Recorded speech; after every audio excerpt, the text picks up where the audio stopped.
What's up, everybody? This is Ripples in Wales, back for another video. Hope you're all doing well and having a great day wherever you are in the world, whatever you're doing. It's Thursday. Got to work later on tonight, but we've been out for a lovely walk on the island this morning. Dropped a couple of nice pictures, or at least one nice picture of the island here. One of the many beautiful beaches that we have in the region. This is a very special area that we live right on the coast. It's not often you get to see tree lines running down to the beaches, and we did a 5-mile walk around in the sun this morning. Anyway, I thought I'd do a quick news roundup. I've seen a few things occurring in the space, and I thought we'd have a quick run. So let's jump right into it.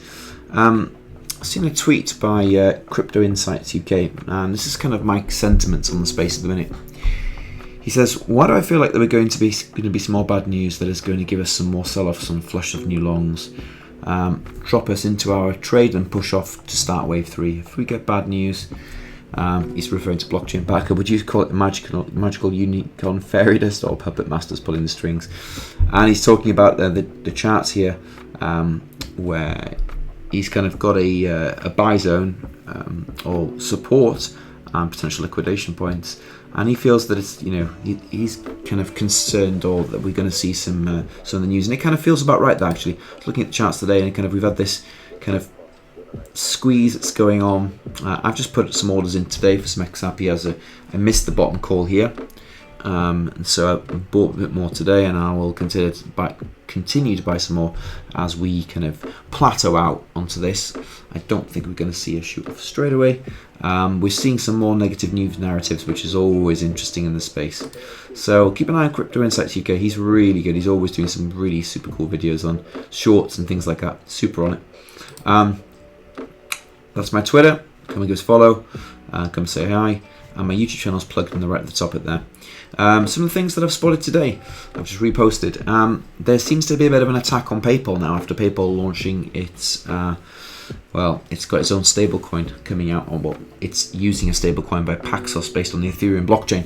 And banking regulators are giving a bit of a warning shot across the bow, which is really interesting because, you'd think PayPal's in with all the elites, but even the old banking cartel are now kind of saying, whoa, it says banking regulators issue a stern warning to any bank doing business with PayPal, continuing an unprecedented financial regulatory onslaught against all things crypto. So interesting how you see this, even PayPal's going to get it if they go near the crypto space. But you're watching the death of the old system, and they don't want crypto. They're going to keep you away from it because they want to buy it themselves. Coin Bureau has put out this tweet here, and it's in reference to a post by Whale Chart.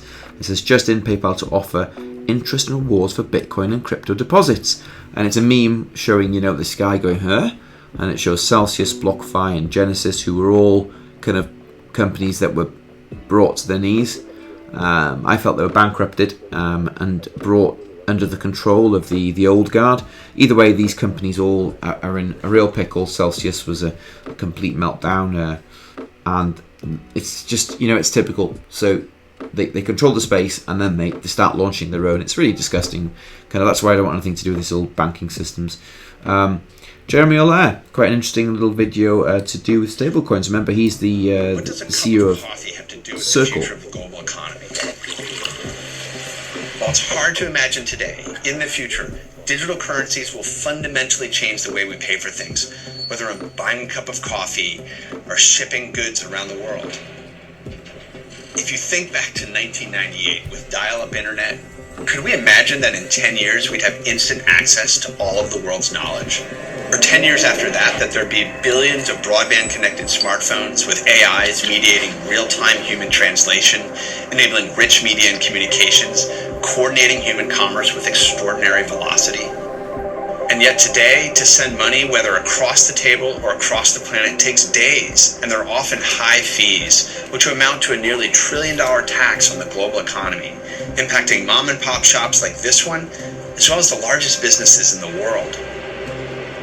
In the next 10 years, digital currencies will transform the global economic system as they become usable by billions of people to safely and seamlessly transfer money to anyone with a phone for fractions of a penny, instantly, anywhere in the world. The strength of the dollar translates to value for American families. The faster that money can move in the world, the more economic growth that can happen. But in today's global economy, the dollar's position of strength is under threat. Competition for what money gets used on the internet is increasing. The real question is whether global commerce will happen in digital dollars or digital euros or yuan. And the United States has a choice to make. Does it want dollars to be the foundation of currency on the internet, or do we want to let other countries lead the way? If there's one thing that's certain, is that we always underestimate the ultimate impact of technology. If the dollar is to remain the world's reserve currency, if America is to lead the world economy for the next 10 years and beyond, then we need to build trust in digital dollars and regulate stablecoins today. That's really interesting, because he's talking about a massive inflection point which is occurring in the space, whereby, you know, we're seeing the dollar being threatened in its position, and I wonder if it's by design. I wonder if it's just as a cause of, you know, the ultimate bad management of policy, but I don't think things are left to that kind of charade. Anyway, the SEC has filed its intent to request an interlocutory appeal by Judge Torres by the on July 13th summary judgment. From Judge Torres's July 13th summary judgment. So they've filed a, you know, it's, I think from what I understand, and I'm no legal expert, it's a way to ask if they can appeal. So it doesn't mean anything in stone. And this was really interesting. Digital asset. This is from a clip back in the day when Joseph Lubin and Brad Garlinghouse were on the stage.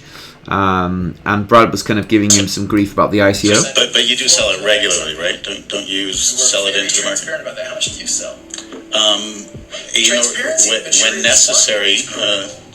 Sure. And I think, look, I'm talking about transparency because I think for the whole industry to mature, we need to be transparent in the industry. Ripple, I think, is trying to lead by example with that. I think there's other ecosystems that I have no idea what's going on in those ecosystems, and I don't think that's good for the whole industry, so I think that's bad for Ripple too. The only interjection I have here is I find it interesting that Ripple is attacked for being transparent because we are very proactive, and we put actually the next XRP markets report, which we do quarterly, will come out sometime at the end of this week. But because we share that information, we're attacked. Look at Joe Lubin's body language. Classic. And so they are insulated from those same defensive critiques and criticisms. I think in the dictionary that's called hypocrisy. I'm not 100% sure, but it's close.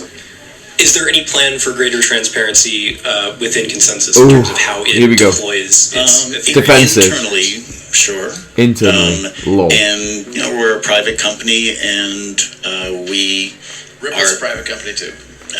Absolutely, and transparency is important to us, but we also have to be strategic about information that we release. It's such a scam.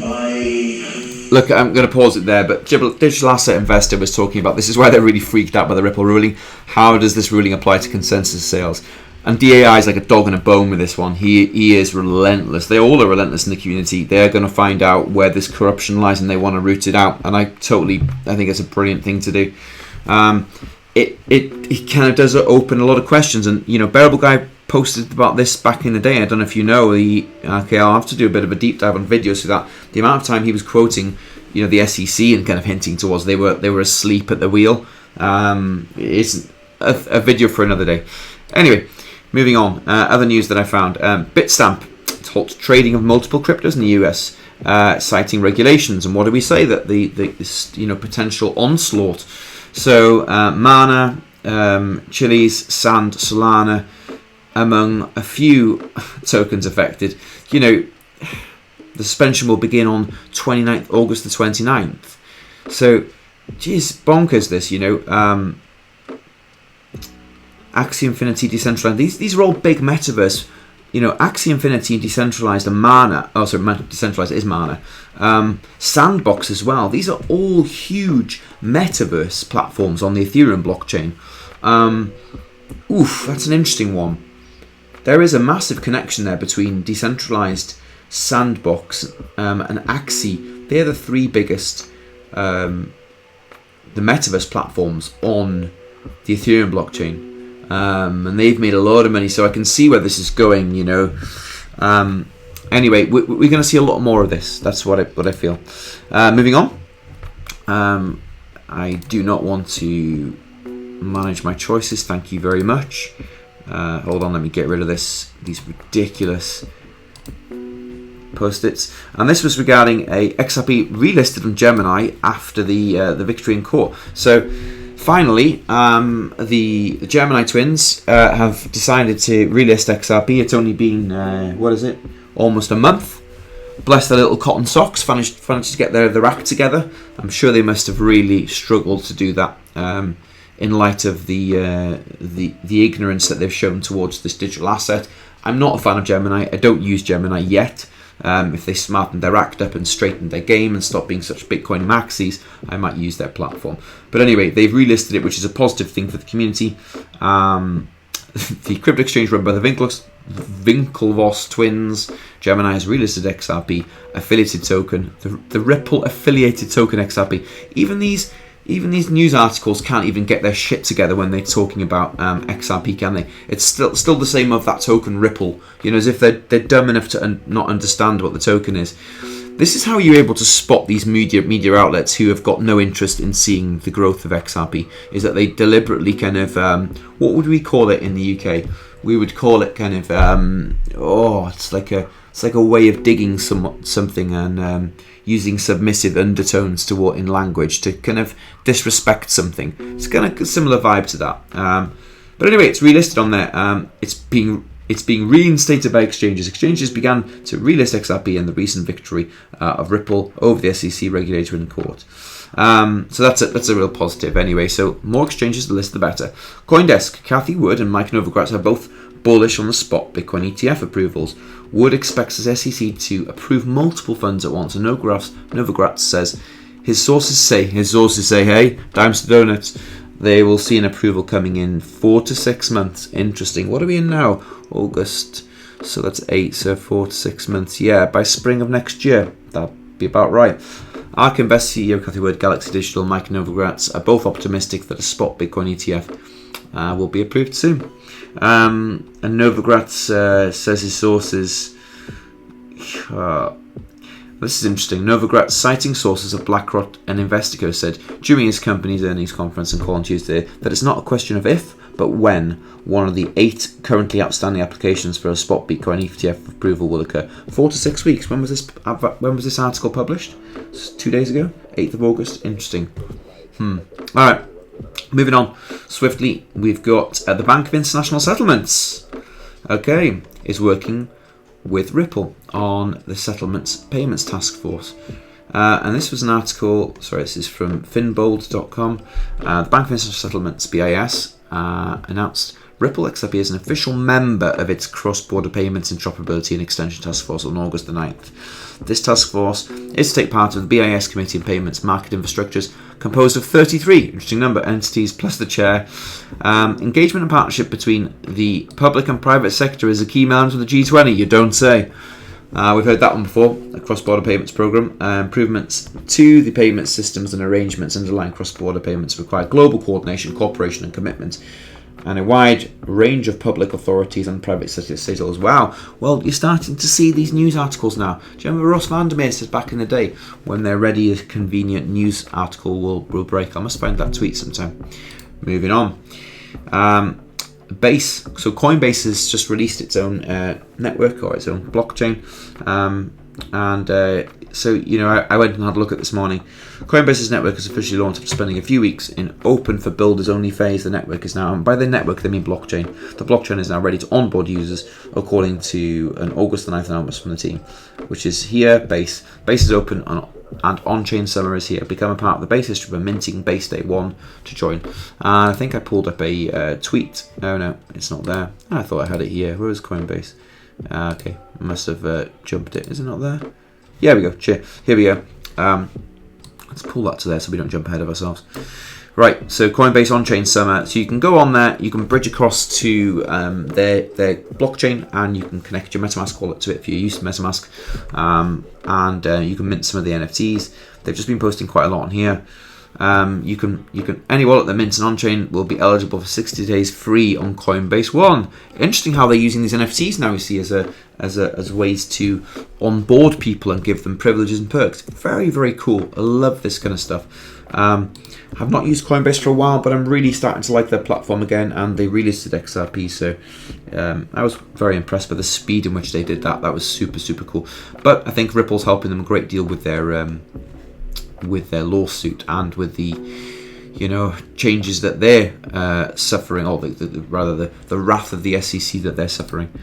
Moving on, Ripple recently posted a very interesting video about Hong Kong's high concentration of developers and blockchain-related investments. We're excited to work with innovative businesses and financial institutions to move, manage and tokenize value. This is the key thing, guys, tokenizing value with Hong Kong and throughout Asia. This is huge. We're going to go talk tokenizing value again. My name is Kerry Bartia. I'm the Head of International Business Development for Ripple, which includes the incredibly dynamic Asia Pacific. Hong Kong is a very special place for me. It's where I've had pivotal moments in my career and also where my children were born. That's why it's really exciting to see the growth and adoption of crypto here. Hong Kong has always been one of the most important and bustling financial centers globally. Today, it is also one of the biggest cities per capita for developers and for blockchain-related investments. That's why Ripple's work in the city is so important. We're working with businesses and financial institutions to move, manage, and tokenize value.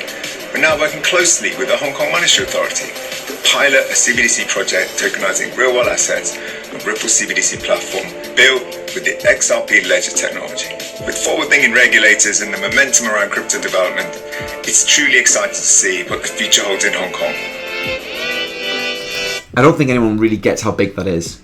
Hong Kong is an enormous financial center of the world, and they are looking at building a CDBC on the Ripple, we'll call it Ripple Network, for tokenizing value on chain. We don't even know, can encompass the size of the potentiality of all assets tokenized. It's massive. Anyway, on Ripple X Dev, we've got the Apex Dev Summit going on Amsterdam, 6th of 8th of September. Go and have a look. And there was one more article I wanted a quick look. Oh yeah, the SEC will appeal XRP ruling in case against Ripple, says regulator. And I pulled up a great tweet by Stuart Alderadi. He says the SEC does not have the right to appeal just yet, which is why they're asking for permission to file an interlocutory appeal. Ripple will file its response in the court. Stay tuned. And lastly, I want to look at a tweet by I need some more coffee, don't I? Torrey Corton, who's talked about the looking at everything at the moment. Following the FTX crash, the market has become increasingly sluggish. New dynamics. The fastest growth occurs in 1 to 2 weeks, which is the green candles, and then there's at least 6-week period of consolidation. So the grey boxes. We've just entered the 6th week of consolidation on it. So, read into that what you will. It's quite interesting. Anyway, hope that's a good roundup for the news today for you all in the crypto space. There's a lot going on. It's moving very, very fast. Easily enough to get enough news bites out for you. But I hope it's all good. Hope you all have a good day, whatever you are, whatever you're doing. Look forward to seeing you on the next one. Be blessed.